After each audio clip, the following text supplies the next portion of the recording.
નમસ્કાર વિદ્યાર્થી મિત્રો, તમારું ખૂબ ખૂબ સ્વાગત છે મારી આ ચેનલ સ્ટડી વિથ નેન્સીમાં. જો હજી સુધી તમે મારી આ ચેનલને સબસ્ક્રાઇબ ના કરી હોય તો જલ્દીથી સબસ્ક્રાઇબ કરજો. આજે આપણે પ્રકરણ નંબર 9 માપન સ્વાધ્યાય 9.1 નો પ્રશ્ન નંબર 2 જોઈશું. તો અહીંયા જુઓ, આપણને પ્રશ્ન નંબર 2 આપેલો છે કે એક સમલંબ ચતુષ્કોણનું ક્ષેત્રફળ 34 સેન્ટીમીટરનો વર્ગ છે અને તેની ઊંચાઈ 4 સેન્ટીમીટર છે. આ સમલંબની સમાંતર બાજુમાંથી એક બાજુની લંબાઈ 10 સેન્ટીમીટર છે. તો તેની બીજી સમાંતર બાજુની લંબાઈ શોધો. કે એક સમલંબ ચતુષ્કોણ છે, અહીંયા સાઈડમાં આકૃતિ દોરીએ, ના દોરો, સીધો દાખલો ગણી લ્યો તો પણ ચાલે, પણ આપણને સમજી શકીએ એટલા માટે એક સાઈડમાં આકૃતિ દોરીએ કે સમલંબ ચતુષ્કોણ. સમલંબ ચતુષ્કોણ એટલે કે આ એક બાજુ છે સામસામેની, આ કેવી હોય? સમાંતર હોય. આ બંને બાજુ સમાંતર હોય, આ બે સમાંતર હોતી નથી, સમાંતર હોય એટલે આ બે છેદતી ના હોય. જ્યારે આ બે છેદે છે, આ બંને છેદતી નથી, તો આને કેવો કહેવાય? સમલંબ ચતુષ્કોણ કહે છે. હવે એનું ક્ષેત્રફળ કેટલું આપ્યું છે? ક્ષેત્રફળ બરાબર કેટલું આપેલું છે? 34 સેન્ટીમીટરનો વર્ગ આપ્યો છે. હવે તેની ઊંચાઈ 4 સેન્ટીમીટર છે અને તેની ઊંચાઈ એટલે આને આપણે એનું શું કહીશું? ઊંચાઈ કહીશું. તો એ કેટલું આપેલ છે? 4 સેન્ટીમીટર આપેલું છે. હવે આ સમલંબ સમાંતર બાજુની એક બાજુની એટલે સમલંબમાં છે આ સમાંતર બાજુ આપેલી હોય એમાંથી એક બાજુનું માપ આપેલું છે 10 સેન્ટીમીટર. તો એમાંથી બીજી બાજુ છે એનું માપ શોધવાનું છે, એટલે આ બાજુનું માપ તમારે શોધવાનું છે, આનું માપ. તો હવે અહીંયા આપણને જે નામ આપેલા છે એ દર્શાવી દઈએ કે અહીંયા આપણને જે ઊંચાઈ છે, ઊંચાઈ એટલે h કેટલું આપેલું છે? 4 સેન્ટીમીટર આપેલું છે. પછી એક બાજુ એટલે પહેલી બાજુ એનું માપ આપણને આપેલું છે 10 સેન્ટીમીટર. હવે 10 સેન્ટીમીટર 4 સેન્ટીમીટર આવ્યું. હવે છે ક્ષેત્રફળ છે, ક્ષેત્રફળનું માપ પણ આપેલું છે. ક્ષેત્રફળ બરાબર આપેલું છે 34 સેન્ટીમીટરનો વર્ગ. હવે એના ઉપરથી આપણે શોધવાનું શું છે? બીજી બાજુ બીની આપણે લંબાઈ શોધવાની છે કે બીની બાજુની લંબાઈ શોધો. બીજી સમાંતર બાજુ, તો બીજી સમાંતર બાજુ એટલે બી થશે, એટલે બી આપણે શોધવાનું છે. તો હવે જે સૂત્ર છે આપણે તે સૂત્રમાં કિંમત મૂકીએ. તો પહેલા તો આપણે સૂત્ર યાદ હોવું જોઈએ. તો પહેલા તો આપણે લખીએ કે સમલંબ ચતુષ્કોણનું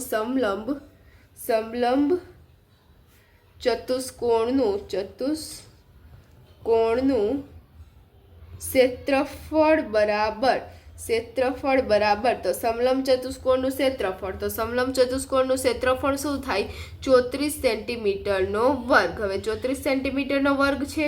હવે આપણે અહીંયા કંઈ ફેરફાર નહીં કરીએ. 34 સેન્ટીમીટરના વર્ગમાં પણ છે ક્ષેત્રફળ છે, ત્યાં ક્ષેત્રફળની કિંમત મૂકી દઈએ.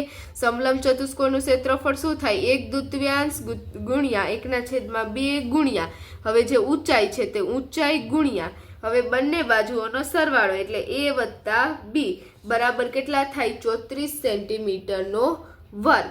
કે આ જે બંને બાજુઓ છે સમાંતર બાજુ, એ બંને બાજુઓનો સરવાળો એને તેની ઊંચાઈ સાથે ગુણાકાર કરવાનો અને એના 1/2 એ 34 સેન્ટીમીટરનો વર્ગ થશે. તો આપણને એનું સૂત્ર આવડવું જોઈએ. શું થાય? 1/2 ગુણ્યા h ગુણ્યા a વત્તા b.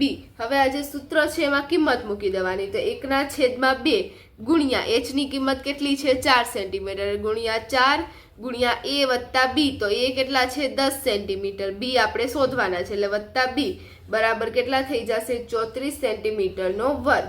હવે અહીંયા તમે જોશો ભાગ ઉડે છે એટલે ભાગ ઉડતા હોય તો ઉડાડી જ દેવાના. 2 દુ 4 તો 4 કટ થઈ જશે, 2 અને 2 કટ થઈ જશે એટલે વધશે શું? 2 કૌંસમાં 10 વત્તા b બરાબર 34 સેન્ટીમીટરનો વર્ગ. 34 સેન્ટીમીટરનો વર્ગ. તો આવી રીતે આપણને મળ્યું કે 2 કૌંસમાં 10 વત્તા b હવે 34 સેન્ટીમીટરનો વર્ગ માટે હવે આ જે 2 છે એને આખા કૌંસ સાથે ગુણાકાર કરશું.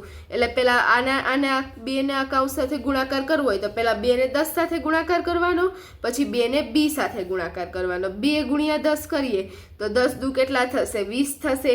હવે 2 ગુણ્યા b કરીએ તો કેટલા થશે? 2b થશે. હવે અહીં વત્તાની નિશાની છે, અહીંયા પણ વત્તાની નિશાની મૂકશું એટલે 2 ગુણ્યા 10 વત્તા b કેટલા થઈ જશે? 10 દુ 20 અને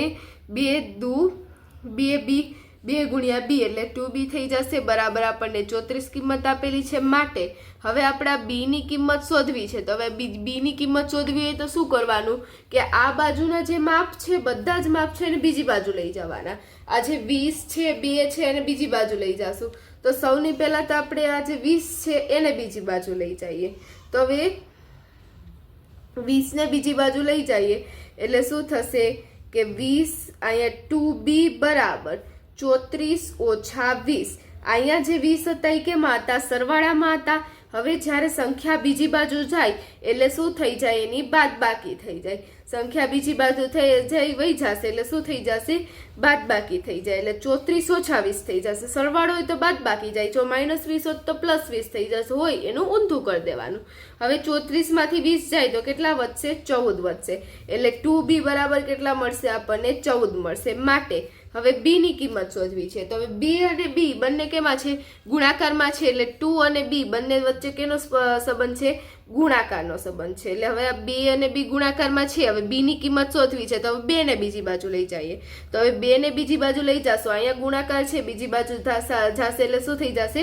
ભાગાકાર થઈ જશે. ગુણાકાર હોય તો એનો ભાગાકાર થાય, ભાગાકાર હોય તો ગુણાકાર થાય. હવે એને ભાગ ઉડાડીએ તો 7 દુ 14 એટલે 14 કટ થઈ જાય, 7 ને 7 કટ થઈ જાય. એટલે b બરાબર કેટલા મળે? 7 મળે. હવે જો અહીંયા તમે આમ ના કર્યું હોય એટલે સીધું 2 ને આ બીજી બાજુ લઈ ગયા હોય તો 2 ભાગ્યા 34. તો 2 ભાગ્યા 34 કેટલા થાય? 17. અને 17 માંથી પછી આ 10 ને બાદ કરીએ તો પણ 7 મળે. એમ કરો તો પણ ચાલે, આવી રીતે ગુણાકાર કરીને કરશો તો પણ ચાલશે. તમને જેમ સરળ પડે તેવી રીતે કરવાનું. પણ જો તમે આવી રીતે કરશો કે આ જે અહીંયા આપણને આપેલું છે ગુણાકાર કરશો તો તમારે વધારે સાચો જવાબ આવશે. આમાં પણ આવે, તમારે જે રીતે કરવું હોય તે રીતે. હવે જોવું અહીંયા b નો આપણને આવશે b બરાબર 7 સેન્ટીમીટર પાછળ લગાડી દઈશું. અહીંયા આપણને ઉપર માપ સેન્ટીમીટરમાં આપેલા છે એટલે અહીંયા પણ આપણે સેન્ટીમીટરમાં માપ લખી દઈશું.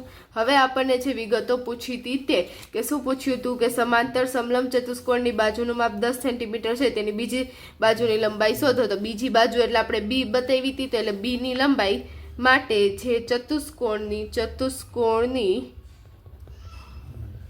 બીજી બાજુની